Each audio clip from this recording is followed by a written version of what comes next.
നമ്മുടെ body contour ചെയ്യാനായിട്ട് liposuction മാത്രമാണോ ഒരു ഓപ്ഷൻ? പ്രത്യേകിച്ചും ഇപ്പോൾ പോസ്റ്റ് പ്രഗ്നൻസി സ്റ്റേജിൽ നിൽക്കുന്ന ഫീമെയിൽസ്, അപ്പോൾ അവർക്കൊക്കെ ലൈപ്പോസെക്ഷൻ മാത്രമാണോ ചെയ്യാൻ? ജാനകി, അത് മനസ്സിലാക്കേണ്ട കാര്യം എന്ന് വെച്ചാൽ fat is one problem and skin is another problem.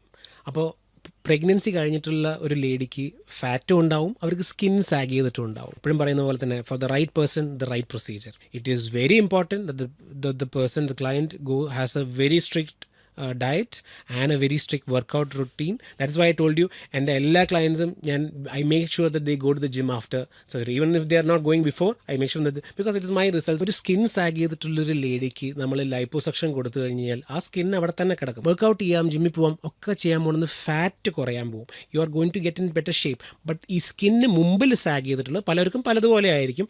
അത് പ്രോപ്പറായിട്ട് നല്ല കോൺടൂറിലാക്കി വരണമെന്നുണ്ടെങ്കിൽ ഒരു ടമ്മി ടക്ക് അല്ലെങ്കിൽ അബ്ഡോമിനോപ്ലാസ്റ്റി, ടമ്മി ടക്കിൻ്റെ കൂടെ നമ്മൾ ലൈപ്പോസക്ഷനും കൂടെ കമ്പൈൻ ചെയ്യും. So that they will get very എക്സ്ട്രാordinarily നല്ല ഒരു കോൺടൂറും കാര്യങ്ങളൊക്കെ കിട്ടാൻ വേണ്ടിയിട്ട് കുറേയും കൂടെ നമ്മൾ ലൈപ്പോസക്ഷൻ അങ്ങനെയുള്ള കാര്യങ്ങൾ അവരുടെ കൂടെ കമ്പൈൻ ചെയ്യും.